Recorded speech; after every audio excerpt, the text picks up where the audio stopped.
এখন আপনি পৃথিবীতে যা দেখছেন এগুলোর কিছুই থাকবে না।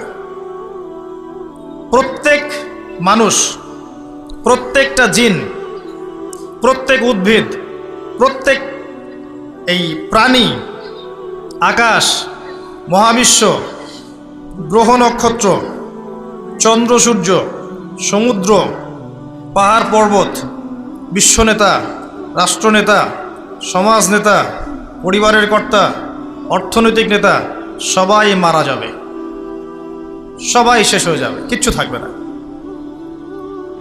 এই বিষয়টা আগে ভালো করে হজম করতে হবে যে আমরা এখানে থাকতে আসিনি, আমরা এই দুনিয়ায় থাকতে আসিনি, আমরা এখানে এসেছি চলে যেতে।